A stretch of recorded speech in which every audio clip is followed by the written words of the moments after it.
I'm Amy, thank you for tuning in. So I have a confession to make. In January I ended up getting into a slight mishap in which I ended up currently reading 8 books. So I think that this video is going to be a bit different because I've done my usual huge stack of books that I want to read, but I also have a huge stack of currently reading books. So I'll explain how that happened as I went along through the books. You'll see that there is a mountain of books that I'm trying to read this month. There is no way that I'll read them all, but I'm trying not to get stressed out by that because I've just given a flavour of the books that I probably want to read over the next couple of months. Some of them, for example, are releases that don't come out until July, so I feel like I've got a little bit of time to read them, but I'm just so excited that I've put them on my TBR for this month. So first, before we get into what I'm planning to read and currently reading, I want to mention that our YA book club pick is The Witchery. So this month, the book club voted in the Goodreads group. I'll link to that in the description if you're interested in joining. They voted to read fantasy, and then I did some research, chatted to some fantasy fan friends, and came up with a list of books, and then they voted for The Witchery.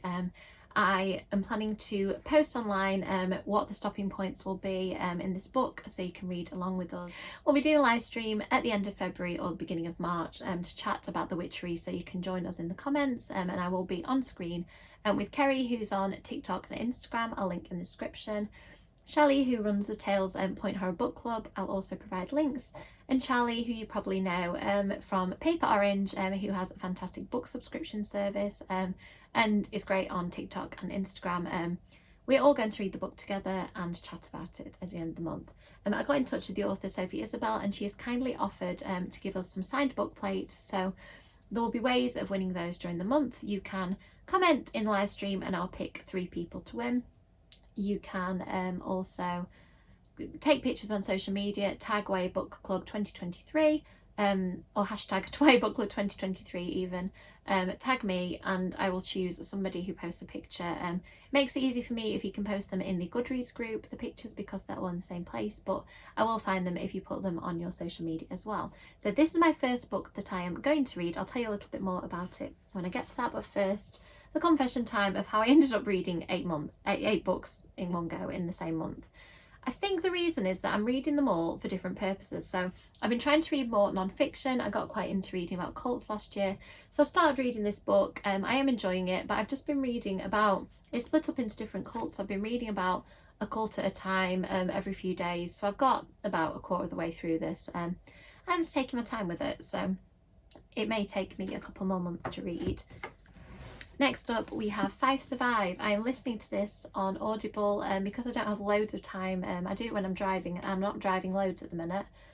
So I'm certainly not driving when there's not a toddler in the car. I'd rather not listen to this when he's there for obvious reasons. So I haven't managed to quite finish it, but I am absolutely loving it. I'll talk more when I've actually finished it so I can give a fully reasoned summary, but it's quite a different read from Good Girl's Guide to Murder, I think, Holly's previous series. This one is very fast-paced, and it is based on a sniper scenario. So a group of teenagers are in an RV and they are being targeted by a sniper.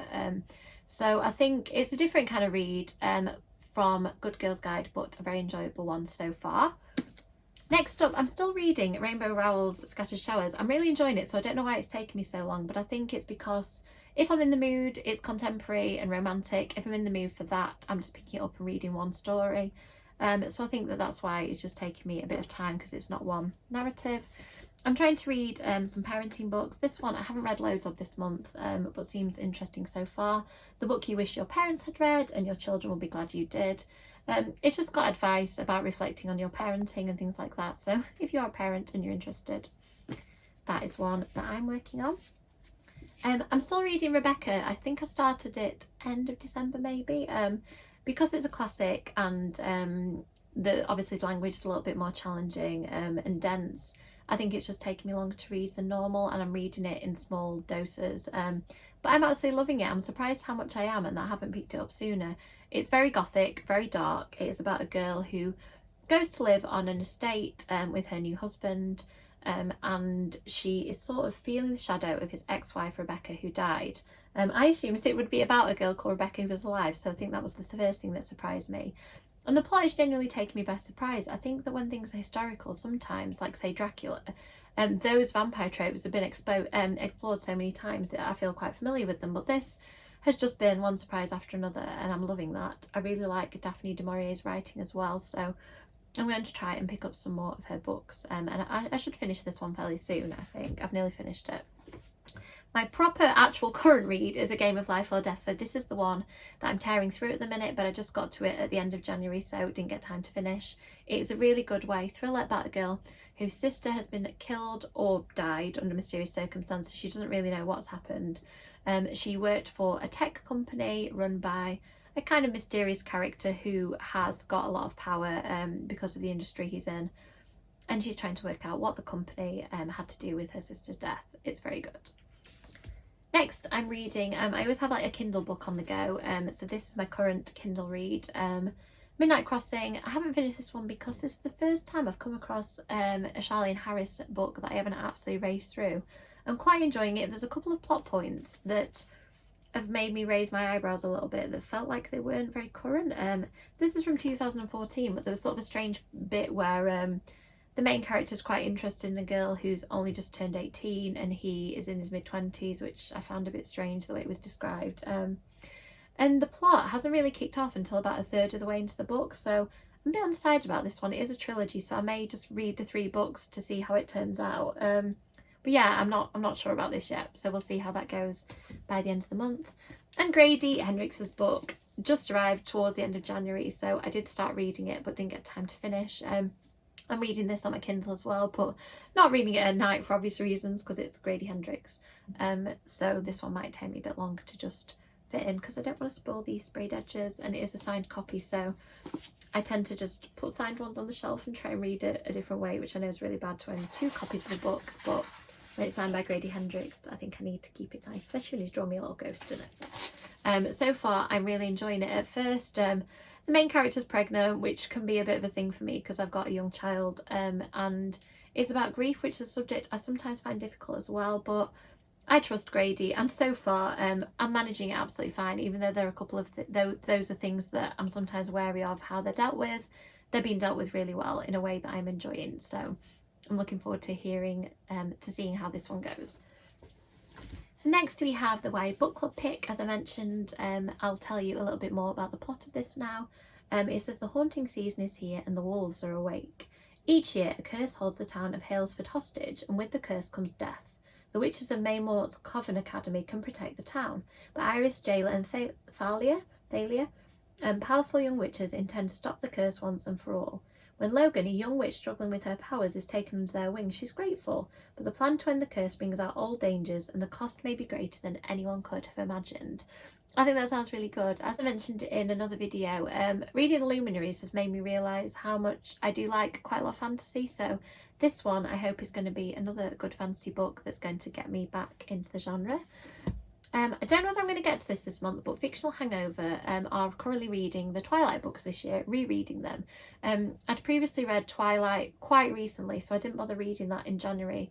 I'm hoping that I might get to read New Moon in February, but it is pretty chunky and it wasn't my favourite one, I seem to recall. I've only read this one once, so I will try and read it. I think I may have had it on audio, so I'll see if that works to get through it. Next, Lizzie and I have carried on with our reread of the Morganville Vampires books. I'll link to her channel in the description. We enjoyed reading the first book, Glass Houses, so The Dead Girl's Dance is the next one. I think I've read about the first 4 or 5 books in this series, so up to a point it will still feel quite familiar, but I'm looking forward to carrying on. I'll just show you the beautiful cover of this one. I'm looking forward to carrying on the series. Next, Usborne kindly sent me A Proof of Royal Blood. This one comes out in April, so I'll try and read this month, if not in March. It's described as being The Princess Diaries meets secret, scandal and murder. Welcome to your new obsession. It's meant to be great for fans of The King is Dead. I think it has a slight Gossip Girl feel to it, so I'm really looking forward to this one. Next, Nine Liars. I really want to read this month. It isn't a huge priority because I've got quite a few proofs to read, but I just love Maureen Johnson's books. It is not directly following on from The Truly Devious. I think that this is another standalone. It is Stevie's investigating what sounds like a 90s slasher, which is obviously kind of my favourite thing in terms of genre fiction, so I hope I get a chance to read this one. Next, With Fire in Their Blood is a book that I pre-ordered, came out last year, towards the end I think, maybe in autumn, and I haven't had a chance to read it, but everything I see about this book sounds great. It is about the mafia, about a clan war, and I'll just read you the little bit at the top of the blurb. A simmering supernatural romance set in the crumbling Italian city of Castello, where mafia clans make the rules, dark magic pulses the streets, and the sins of the past threaten to consume the present. How good does that sound? I'm hopefully going to be interviewing Kat Delacourt soon on my channel, so I really want to make sure that I get to this one. Next, I have been wanting to read a bit more adult romance, preferably with a paranormal bent like the True Blood books. So I've seen quite a lot about the XX. I picked this up in the works a little while ago for a bargain. So I'm hoping that I might get to this one this month. It is about a girl who cursed her ex and then he comes back to town, and of course sparks fly all over again. Next up, I'm reading, it takes me a while to heft this book up, it's heavy. I'm going to be reading From Blood and Ash with a group of bloggers who've asked me if I want to read along, because I keep talking about how I want to read it. I managed to get a copy. The length does slightly scare me, as does the fact that it's fantasy, and I've mentioned that I've not been a huge fantasy reader lately. But I'm looking forward to this one. I think it has either vampires or vampire-like creatures, if not, which is enough to convince me that I need to read it. And next, probably the two books that I want to prioritise the most because they are early copies. I think this one's early copy, the other one is a proof. This one is from Scholastic. This time it's real, about a girl who writes an essay that goes viral about finding the love of her life, but she has never been in love. So it's a fake dating book where she gets a friend who's an actor or a classmate who's an actor to pretend to be her love that she wrote about in the article. So I'm very interested in this. I love contemporary romance, even though I don't read loads of it. So I'm looking forward to giving this one a go. Love the cover, it's very cute. And probably the book I'm the most excited about, Burn the Negative by Josh Winning. This one is about a girl who starred in a horror film in the 90s that was thought to be cursed because loads of cast members died. And she's now a reporter reporting on the remake of it, and the bad things seem to be going wrong all over again. It sounds incredible. I love Josh's last book. And this one has mixed media in it, so little bits that are really nicely designed. I'm excited. I think that this one is going straight to the top of the pile, and then I'm just going to see with this towering current and TBR pile. I know I'm not going to read them all, but I feel like I've got lots of choices, so I'm happy about that. So let me know, because I've got so many books I want to read, let me know in the comments which one you would prioritise, and I'll try and do that. Try and convince me which I should be going for first. Thank you so much for watching up to this point. As always, likes and subscribes are really appreciated, and I will see you in the next video.